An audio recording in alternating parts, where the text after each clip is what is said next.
Z veliko blišča, poka, veselja smo za seboj pustili iztekajoče se leto 2012 in stopili naprej. Z novimi upi pričakovanji smo si za naslednjih 365 dni zaželeli. Speriamo un po' più di soldi anche, no? E lavoro per i giovani. Sreča, ljubezen, zdravje. Pa želim si za vse, da bi v novo leto prigalopirali s polnimi pljuči in ustrajali s srcem. Zdaj bom rekel kot kakšna misica. Želim si mir na svetu in seveda naj se politika malo strezni že enkrat v naši Sloveniji. To je to. Da boste vsi zdravi, tudi in pošteni. In kaj se je od vseh teh želja uresničilo? Lahko bi rekli bore malo. Smo pa redno v povprečju 2-krat na mesec doživljali spremembo cen goriva. Enkrat gor, pa drugič za nekaj centov dol. Za neosvinčenega 95-oktanskega smo na začetku leta iz žepa potegnili okoli €1,50, leto pa končali na dobrem €1,44 za liter. Podobno se je cena gugala za neosvinčeni 100-oktanski bencin, pa za dizelsko gorivo in kurilno olje. Po kapljicah nam tako iz žepa uhaja denar. Za mene je vse nič. Jaz za una 300, ki dobim penzije, onda živi ali crkni. 20 let mešajo eni in isti ljudje in so nas spravili v totalen bankrot. In mislim, da je edina rešitev, da počistimo, ker Slovenci smo pošten narod. 22-odstotni davek na dodano vrednost je postal realnost. Tisoči in tisoči poštenih, obubožanih državljanov pa tudi. Nisem bil nikoli v taki situaciji, ne? Čarati ne moreš, ne? Ti lahko, da ne meje, pa ne moreš več. Zadnja 2 meseca sem kar intenzivno iskal, sem poslal nekaj manj kot 150 prošenj. Posamezni kapitalisti ne bodo rešili narod. Tak način, tak sistem, družbeni sistem ne more obstojati. In kako naj mladi ter ostali brezposelni najdejo pot do dela? Samo severna Primorska je zabeležila več kot 150 milijonske izgube. Slabi gospodarski rezultati, najslabši do sedaj, so regijo potisnili globoko v rdeče številke. Mnoga podjetja še vedno, zaradi krize, ki še naprej razjeda naš sistem, odpuščajo presežne delavce. Števec brezposelnih se brez premora vrti navzgor. Trenutno je v Sloveniji več kot 120 tisoč iskalcev zaposlitve, prostih delovnih mest pa manj kot 700. Od tega išče službo 30 tisoč mladih, mlajših od 30 let. In najbolj zaželen poklic – kuharji, čistilci, sobarice. Za diplomirane, univerzitetno izobražene kadre služb praktično ni. Razen skozi poznanstva in morda kanček sreče. V naši regiji bo odpuščali, recimo imamo najavo na Mercator, ne vemo, kako bo Mlinotest, Agrovipava. Poker, ki ga igrajo posamezniki z velikimi vložki, je za navadne smrtnike nerazumljiv. Vstop trgovskega magnata na slovenska tla je marsikomu prikrajšal spanec.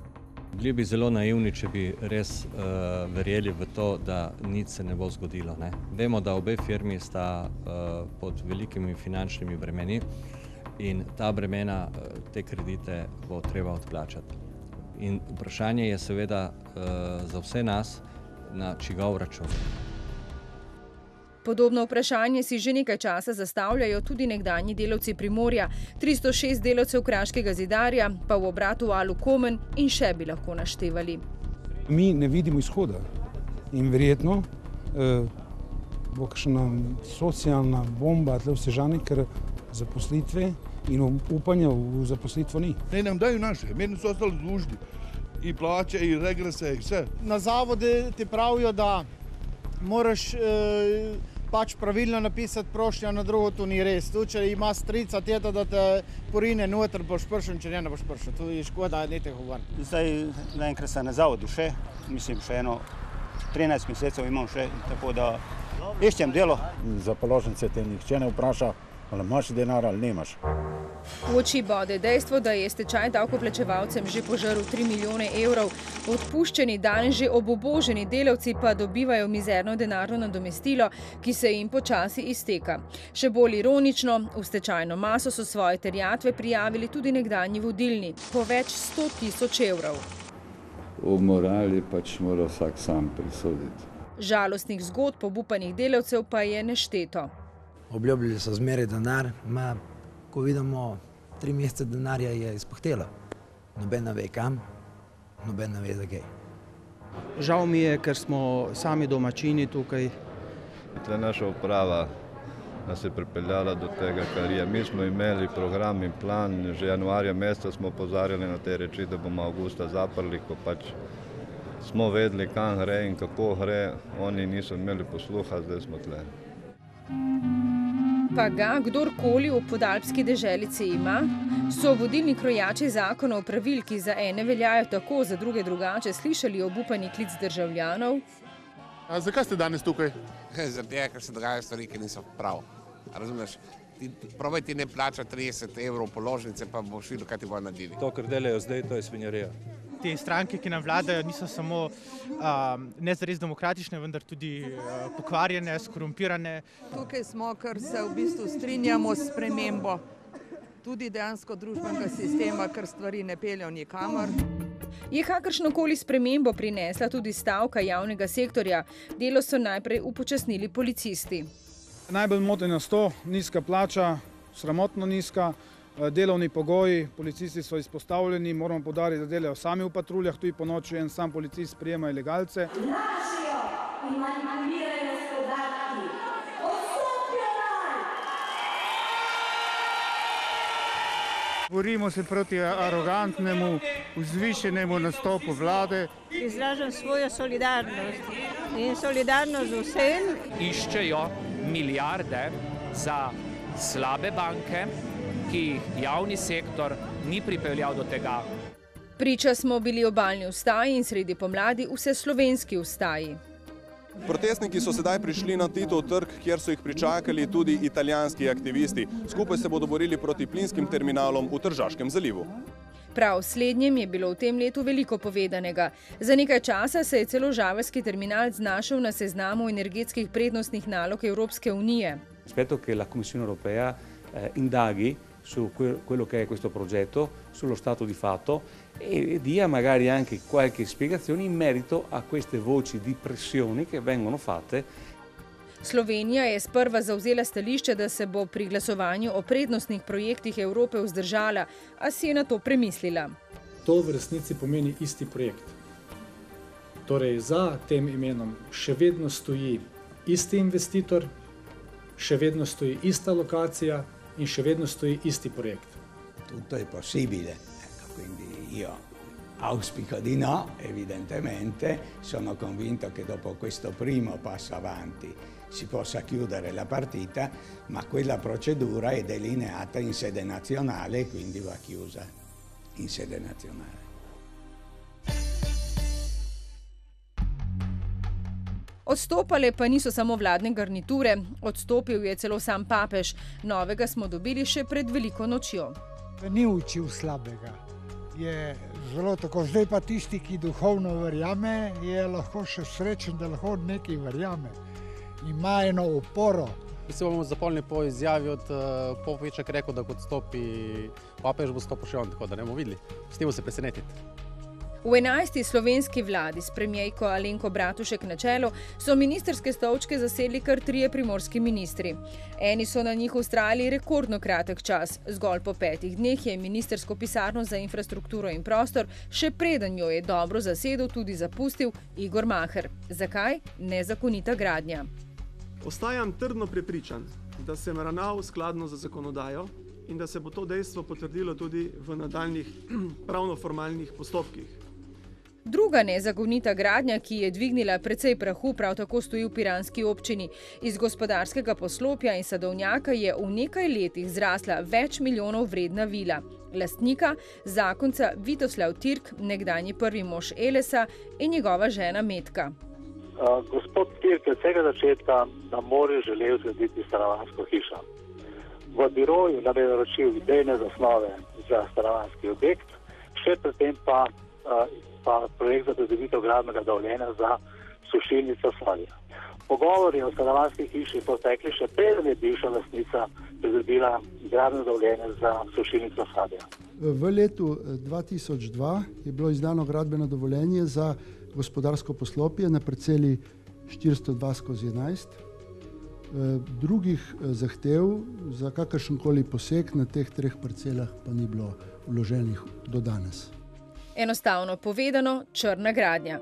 Pristojnih inšpekcij ni zanimala, vse do letos, ko smo o tem začeli poročati. Izkupiček, odstop vodje koprskega gradbenega inšpektorata Pavla Galjaniča, pod težo očitkov, da v tem primeru ni storil prav nič. Kot smo izvedeli, se je Galjanič pred časom nadrejenim v Ljubljani izgovarjal na preobremenjenost, a mu na besede ti očitno niso verjeli. Tresla se je gora, rodila miš. Vila še vedno stoji, do njenega rušenja je še daleč. Če bo sploh kdaj prišlo. Je pa zato država pohitela s sprejetjem uredbe o enostavnih objektih. Manjše objekte bi lahko zgradili brez gradbenega dovoljenja. Hišico, kot je tale v Lucanu nad Portorožem, bo torej zdaj mogoče brez težav postaviti oziroma legalizirati. A se je vlada še v manj kot mesecu dni odločila drugače in črtala sporni 8. člen. Črtanje tega 8. člena pomeni, da je vsa pristojnost poseganja na kmetijska, gozdna in vsa ostala zemljišča znova prepuščena občinskim prostorskim aktom. Med državnimi prioritetnimi načrti pa je tudi izgradnja hitre ceste proti Sečovljam. Pogoltnila naj bi 7 hiš in kar precej rodovitne zemlje. Znesek naložbe 150 milijonov. Zagotovljen ne še. Kdaj se bomo zapeljali po hitri cesti med Koprom in Izolo, nikomur ni jasno. Lopato je vihtelo 5 podjetij.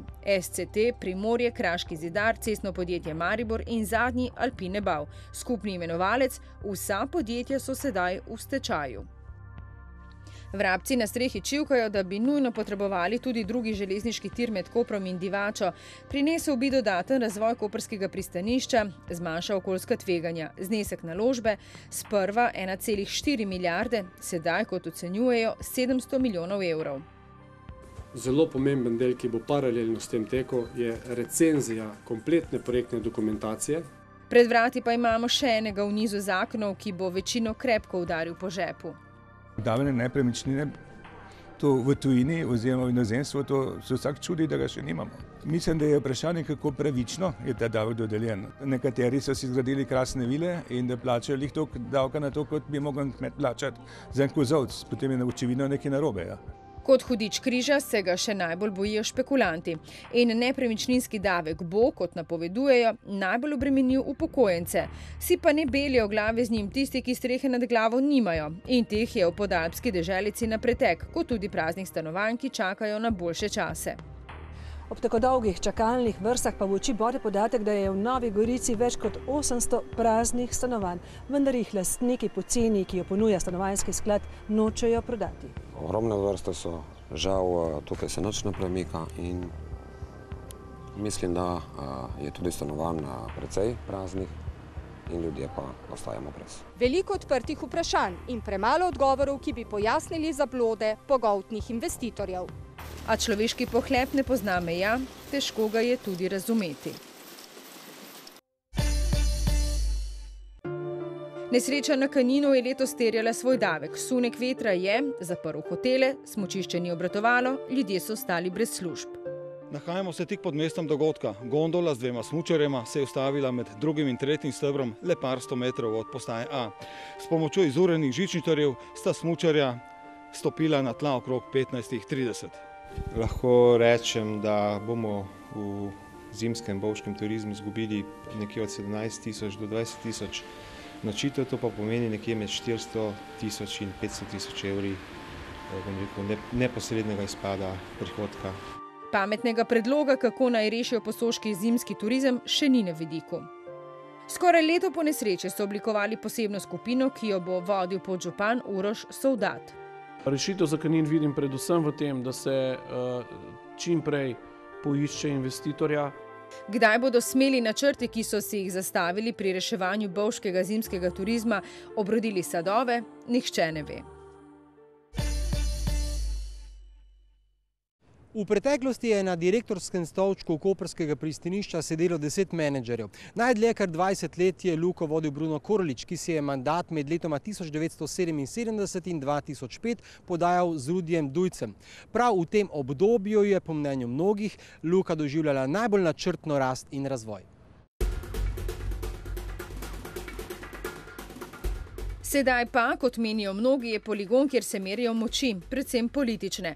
Prvi šef Luke Koper je postal po začetnem viku in kriku, da politični funkcionar ne more sesti na direktorski stol gospodarske družbe, državni sekretar Gašpar Mišič. Z njegovim imenovanjem se ni strinjala niti premijejka, a karte so se premešale drugače.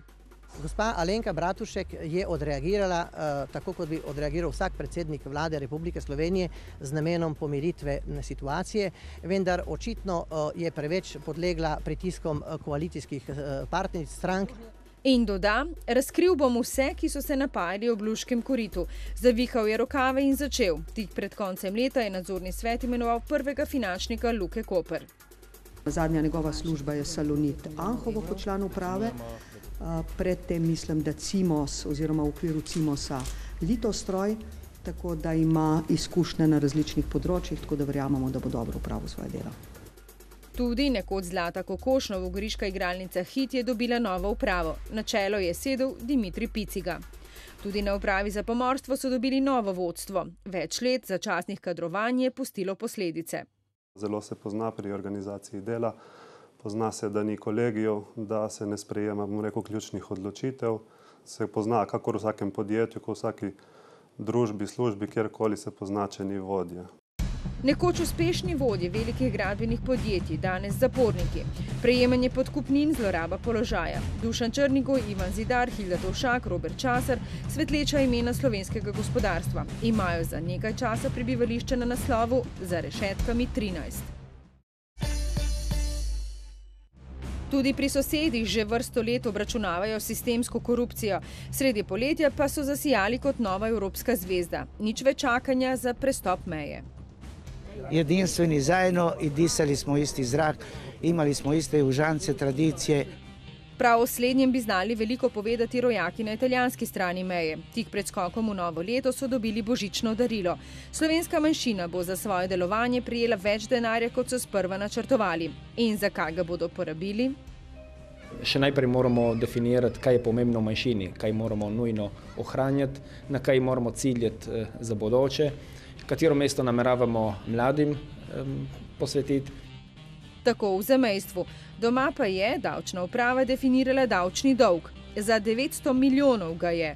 Objavili so seznam, pokazali s prstom na neplačnike in karavana gre naprej. Tudi v Lipici. Podjetje Lipica Turizem preskakuje ovire le zaradi državnih finančnih injekcij. Odločitev o nadaljnji usodi družbe Lipica Turizem se tako pomika v prihodnost čez en mesec. Kaj se bo takrat zgodilo, v tem trenutku ne zna povedati nihče. Zgodilo pa se je. Podjetje je država dodatno napolnila z denarjem. Del zaposlenih so našli s prsti v marmeladi, njihovo število oklestili. S pomočjo Bergel pa je skoraj vse leto hodil tudi koprski Cimos, ki zaposluje 3000 ljudi. Podjetje se opoteka zaradi 400 milijonov evrov dolga nekdanje uprave.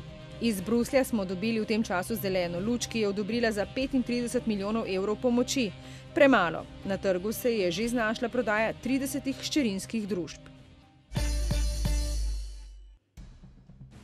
Drugačno, uspešno zgodbo pišejo v Pivki perutninarstvo, kjer so letos navkljub krizi začeli z gradnjo ribjega obrata.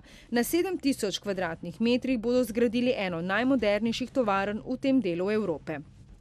Trenutno delamo v težkih razmerah, zelo neurejenih. Želimo si posodobitve, želimo si novih objektov in tako da to bo tisto, kar bo dalo nek zagon Delamarisu kot takem. Novo zgodbo so začeli pisati tudi v lani propadlem Meblu Jogi.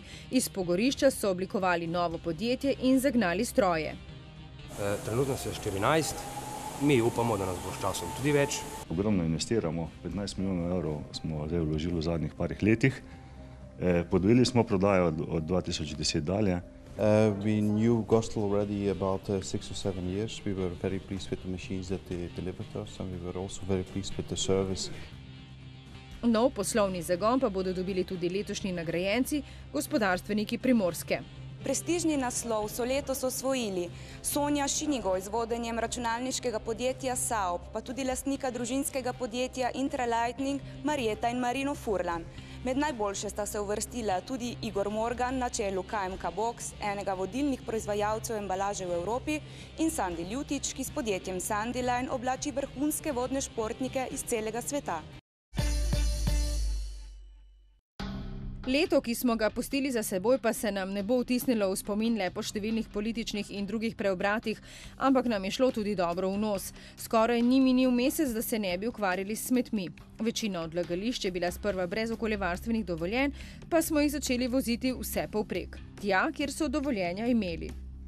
Nedvomno so se stroški povišali.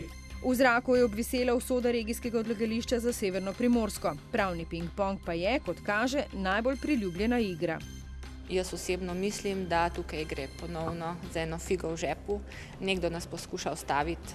Smo pa optimisti in upamo, da bomo rešili. Predvsem, da se bomo tudi z krajani, ki so v postopku, kot stranski interventi pri izdaji gradbenega dovoljenja, lahko še naprej dogovarjali. Propadla je izgradnja regionalnega vodovoda. Denar, ki ga je v pripravo projekta vložilo 9 južnoprimorskih občin, gre za 1 400 000 evrov, je tako splaval po vodi. To bi se dalo pa zelo enostavno urediti na tak način, naprimer, če bi država sprejela državni načrt, s katerim bi omogočila ugotovitev javnega interesa. V javnem interesu pa je zagotovo, kakšno hrano kupujemo, jemo. Konjska afera nas je močno brcnila, saj smo se začeli spraševati, kaj uživamo in od kod prihaja hrana na naše krožnike. Potrošniške organizacije zahtevamo, da vse meso, vse mleko, med, olje, naj bo napisano, kje je bilo pridelano in kje je bilo predelano. To bi moralo veljati tudi za zelenjavo. V modi je zdrava, eko, biointegrirana na domačih vrtičkih, slovenski zemlji pridelana zelenjava. Pa se na koncu izkaže, da ni ravno tako. Na tržaški veletržnici vsak dan zgodaj zjutraj svoje pridelke kupujejo nekateri slovenski kmetje. Ko boste naslednjič pri slovenskih branjevkah kupovali takole zloščen jajčevec, velja podvomiti, da je res bio, lokalne, integrirane pridelave. Tisoči osnovnošolcev in dijakov se, na žalost, niti ne sprašujejo o kakovosti hrane.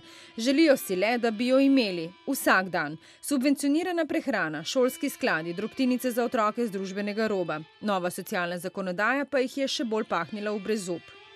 Iz izkušenj povem, da marsikatera družina bi lahko tudi to subvencijo pridobila, vendar ker zakon določa vrstni red uveljavljanja pravic, se v subvencijo kosil ušteva tudi otroški dodatek in marsikatera družina je izgubila to subvencijo. O tem, da revščina, pomanjkanje vplivata ne le na psihično, temveč tudi na zdravstveno stanje, pa odgovornih za nastalo situacijo, tako se zdi, prav nič ne briga. Ko zmanjka moči, je izstop z vlaka očitno najboljša rešitev. Pride trenutek, ko ne vidiš izhoda. In jaz v tem trenutku sem ocenil, da reformne zakonodaje, že zakona o zdravstveni dejavnosti, da delam ne vem kaj, ne moram sprejeti na ta način. In se ne dopada zdravstvu zdaj. Ne nuli je zdaj zdravstvo. Jaz dobro, da imam še to dodatno, če ne danes bi mogel plačati vse slike in plus to roko. Vse gre vragu. Da se to vendarle ne bi zgodilo, je skupina zdravnikov oblikovala civilno inicijativo za transparentno in strokovno javno zdravstvo. Opozorili so na nepravilnosti. Z razpisi in marsičem pač odteka denar tudi v druge žepe. Drugo je vodenje zdravstvenih zavodov, ki vedno bolj postaja neka politična funkcija, vse manj pa strokovna in ekonomsko upravičena in vse skupaj seveda slabše vpliva na delovanje in slabše je seveda za paciente. Se je do danes kaj spremenilo? Presodite sami. Vmes je eden izmed ustanoviteljev iniciative odšel v Švico z besedami. Dejstvo je, da v Sloveniji kdor glasno in jasno izpostavi nekatere probleme, ki so sistemski, je nepriljubljen in jih tako ali drugače dobi po prstih. Kaj pa tisti, ki brez pomoči drugih ne morejo preživeti in na ustrezne pogoje za dostojno življenje čakajo leta in leta? Začetek gradnje centra za osebe s posebnimi potrebami na Debelem Rtiču se je namreč ob rebalansu proračuna pomaknil nekam v prihodnost. V tem trenutku nismo najbolj naklonjeni temu, da bi spodobno rešili ljudi s posebnimi potrebami in sama mislim, da je to, da se sredstva režejo, odraz družbe. Družbe, ki dolgoročno gledano na obroke umira. Ženske odlagajo materinstvo, povprečna starost tistih, ki so prvič rodile, je 30 let in pol. In v zadnjih 30 letih se je delež žensk, ki so rodile mlajše od 25 let, zmanjšal z 53 na 13%. In če se je 2012 v Sloveniji rodilo blizu 22 tisoč otrok, smo v prvi polovici letošnjega leta zabeležili upad. Na svet je prišlo 299 otrok manj, število umrlih pa je bilo za 154 više kot v istem obdobju leta 2012. Naravni prirast je v enem letu na 1000 prebivalcev upadel z 1,8 na 0,9 in še naprej pada. Mislite, da država odgovorni vidijo to kot alarm? Dejstvo je, da se naša družba ne pomlajuje, delež prebivalstva nad 65 let strmo raste. V Kopru so v začetku leta odprli nov dom za upokojence, ki ga je gradil Ptujski dom. Vanj se je preselilo 150 starostnikov, ki so, bolj ko se je čas odmikal, spoznavali vse pomanjkljivosti novega doma. Premalo zaposlenih, nestrokovnost. Zato se nam tudi zastavlja vprašanje, koliko svojega časa lahko osebje dejansko nameni stanovalcem in kakšna je kvaliteta oskrbe. Potrebe stanovalcev so vedno večje. In ker normativi to ne dopuščajo, se strinjam, da normativi bi mogli biti višji. To opažamo mi kot stanovalci, kot svojce. V praksi pa to zgleda takole. V osnovni skrbi imajo delavci po normativih 3 minute časa za neposredno delo z uporabnikom, torej klasičen klepet in druženje. V najzahtevnejši oskrbi pa celih 9 minut. Ljudje, ki so vse svoje življenje plačevali v zdravstveno pokojninsko blagajno, si ne zaslužijo, da jim na račun tako imenovane krize ukradejo še zadnje dostojanstvo. Mar ne? Slovenija potrebuje nove moči, potrebuje sveži veter, potrebuje nove ljudi. Vem, da ta nova sila obstaja. Vem, da obstajajo ljudje, ki bodo ta prelepi košček sveta, ta biser med Triglavom in Jadranom popeljali na novo pot, ki bodo postavili državo in njene ljudi tja, kamor Slovenija spada, in to je med zvezde.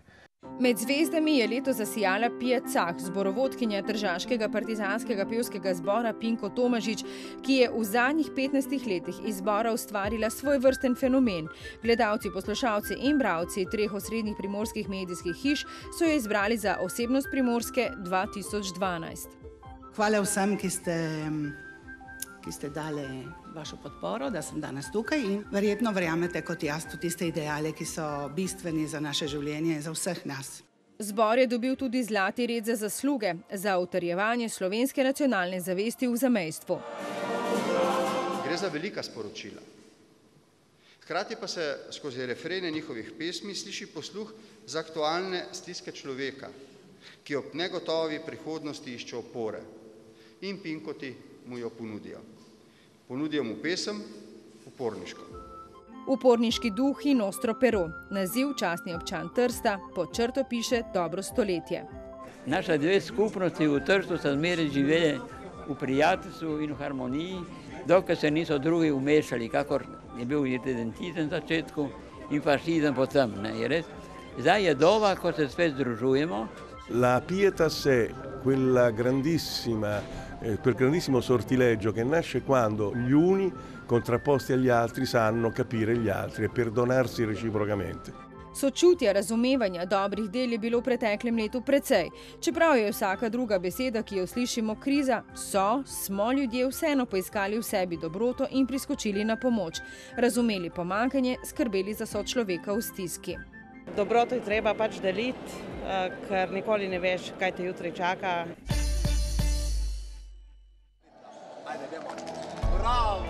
Med trenutke v letu 2013, ki si jih bomo zagotovo zapomnili, sodijo tudi uspehi naših športnikov. Glas o lepotah gostoljubnosti naše države je šel daleč naokrog, tudi na račun Evropskega prvenstva v košarki. Samo v Kopru smo gostili okoli 40 tisoč zagretih navijačev. Very nice city. We loved it here. Beautiful organization. We are very comfortable. Tako v prvih vtisih. Če se bodo vrnili nazaj, ker jih je naša država tako očarala, pa bomo še videli. So se pa vrnili domov naši vrhunski športniki, ovenčani z medaljami in uspehi.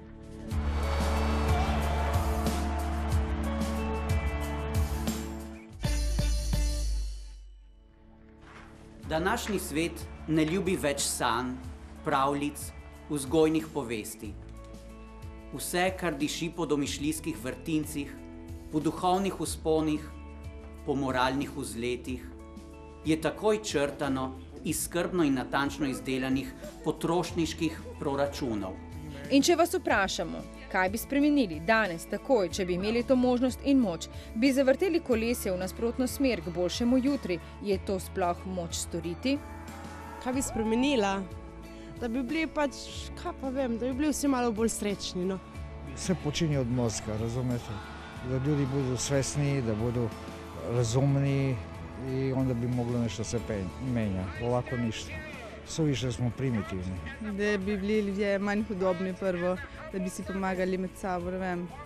Da bi tudi tega bili bolj povezani med sabo in res, ker mislim, da tega nam manjka. Nimam odgovora. Nič ne bi spremenili? Nič. Je vse super in perfektno? Mislim, da. Mogoče da boljše vladajo ti naši tovariši. Ja, veste, kaj bi jaz spremenila, da bi malo bolj pametni bili tam, ki te stvari urejajo, da bi enkrat bilo bolj pravično. Prav za vse in povsod. Zato za naslednjih 365 dni želimo, naj se vsaj delček teh misli tudi uresniči.